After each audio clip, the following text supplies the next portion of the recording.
Well, last time we showed you how to repair your fuel sending unit. This time I'm going to show you how we calibrate it. Stick around.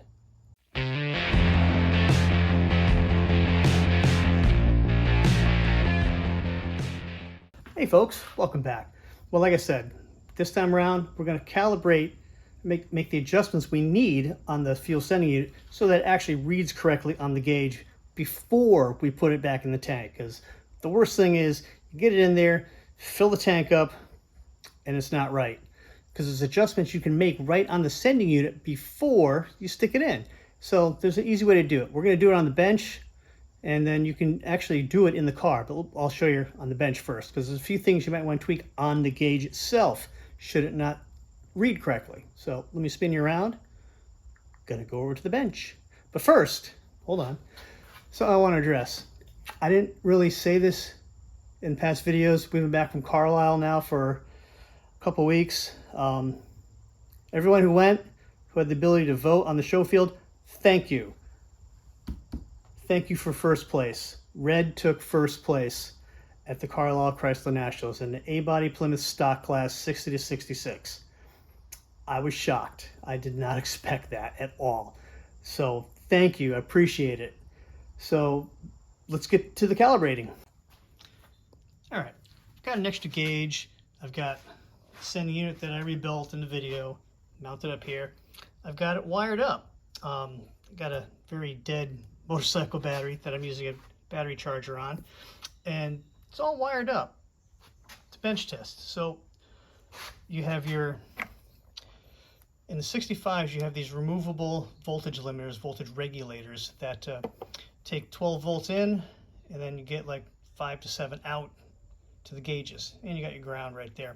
So I got this wired up just like that, got the meter on, so we know what we got coming out, and then we can check the gauge. So let me plug in the battery charger here.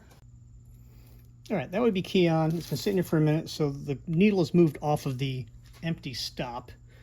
So we're gonna bring this up to say about halfway.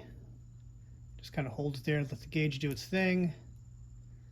You see it's moving.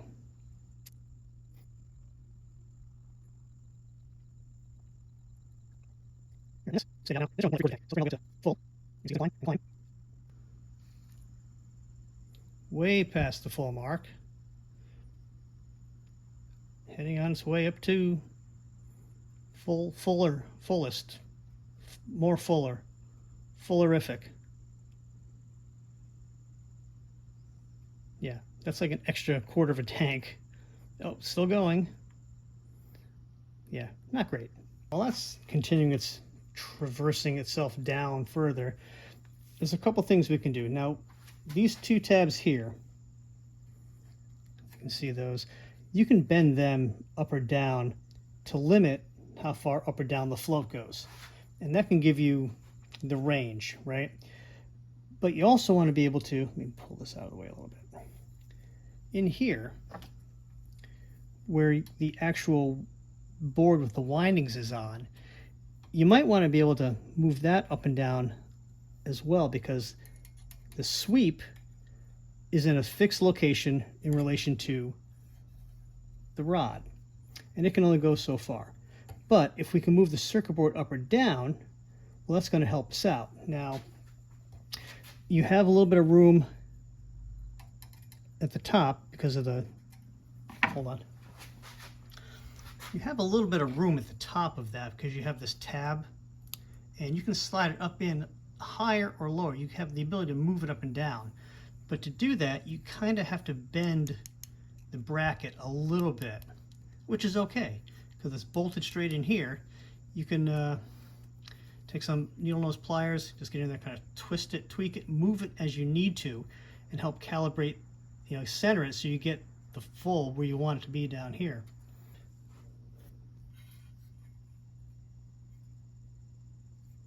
Or we just kind of lower this down some. Let's bend that down and hold this here, see what we're going to top out at full. No, it's full. Not full. Not bad. Yeah, it's like an eighth of a tank more. All right. I got the lower end set pretty well. So what I think I'm going to try is something else.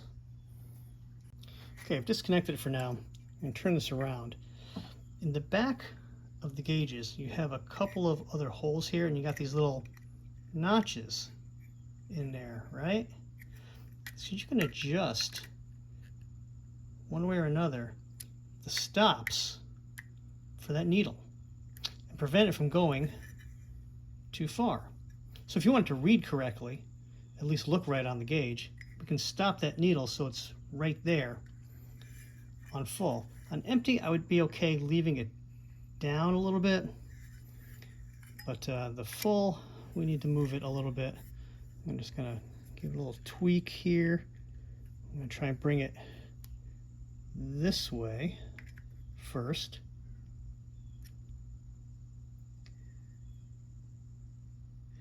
Let's hook it back up and see what we got. All right, reconnecting now. All right, let's see what we get. We're still empty. So let me do this. I'm just going to clip this up so I have to hold it.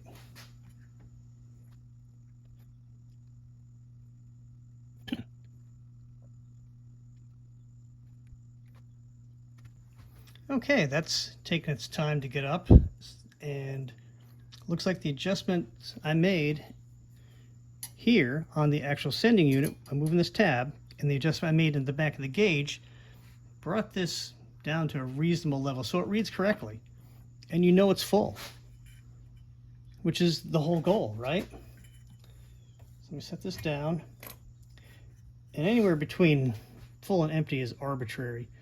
I mean, this looks like it might be halfway. Let's see where the gauge ends up. Yeah, I think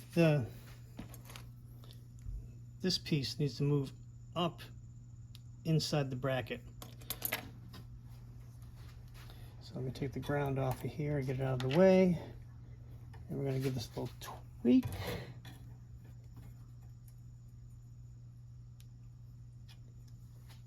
And that brought it up a little higher.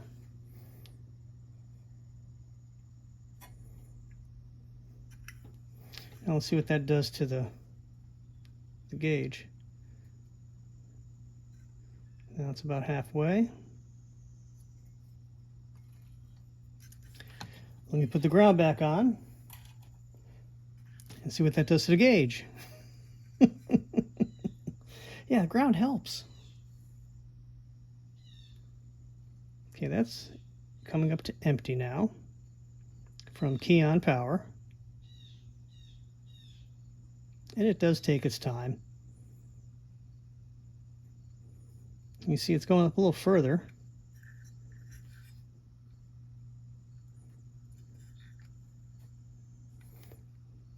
So let me bring this up about halfway now. Let's see where we get.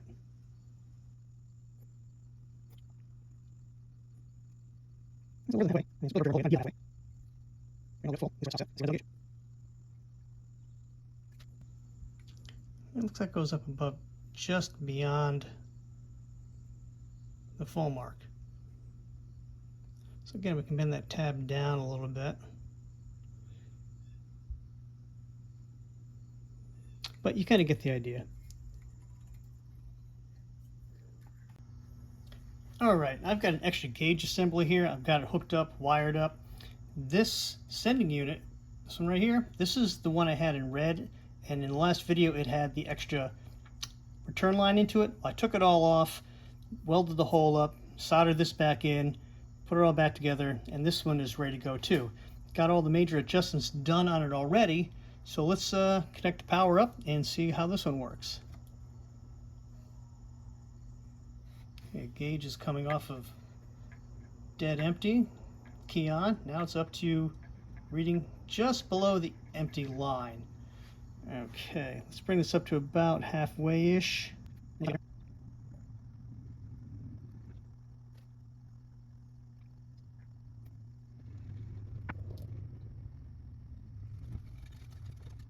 Okay, I've stopped here because it's on half. And on here, it's literally halfway between the top of the triangle and where it starts to straighten out.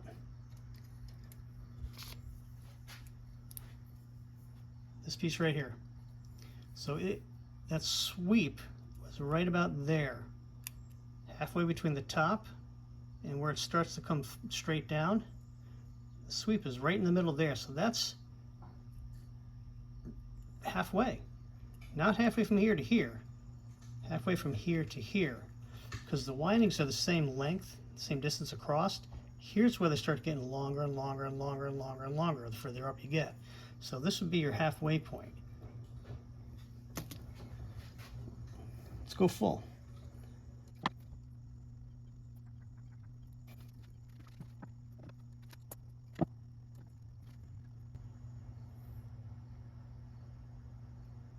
Okay, that's just about there. Starting to see the line poke out a little bit on the gauge, just past the needle, just a touch, depending if you're straight on or not. But that's where I'm going to leave that one. This one's pretty good now, up and down. So I'm happy with that. And I think part of the problem with the one I have for blue is really having to come down to the sweep. It is not complete. You can see the tip of it right there is just, it's gone. It should be a bit more around the circle part at the tip, but it'll function.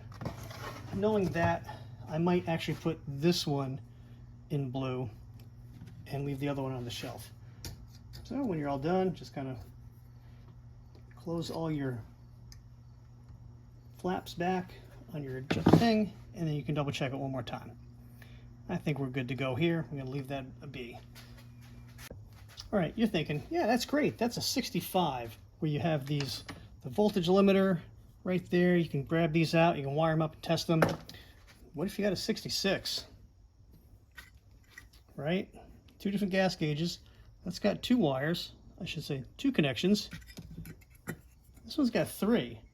Why? That's because they built the voltage limiter into the gauge itself. That's what this post is. And the inputs and outputs are actually reversed between the two gauges. Like this one is your 5 volt in from the limiter. That's your ground to the sending unit. It's the other way around down here. This is your limited voltage out. And this will come out of this post into the circuit board here and continue on down here to the oil pressure gauge. Excuse me, cooling temperature gauge. And I'm pretty sure it also comes back out of there from this connection through the harness back to the other side for the oil pressure gauge. Now 65s don't have oil pressure gauge, they have a light, so that's why you got the 3 gauges and only the 2 temperature and gasoline that need the low voltage. Well, you're probably thinking to yourself now, Roger, we don't have all these extra parts laying around kind of like you do. How do we test this? We got one car. Pretty basic, right? Car's jacked up anyway. It's on jack stands safely, right? Not Harbor Freight specials from 10 years ago. So how do you do it in the car, right? You got your one vehicle. You don't have spare gauges. You don't have any of the other stuff to do it with. You've got your sending unit out and you want to test it to make sure the gauge is working and you get at least, the up and down tabs set correctly. Well, it's a 2-person job. With the fuel sending unit out, you're going to want to get a couple of wires, clip them on, one to ground, obviously. You got your wire coming from the harness to the sending unit. Maybe take like a 1/4 inch or 1/8 inch bolt, put it in there so you can clip alligator clip it onto the post. And then with somebody in the front seat, Carefully, again, you're on good safe jack stand, seriously. Key on, move the gauge up and down, move the swing arm. Have them tell you where it is exactly in its movement so you can make a little tweak here or there and get it right where you want it. So that's how you do it in the car. It's a two-person job and you don't need the spare parts, kind of like what I have laying around. For me, it was easier to do it like that because I typically do all this all myself.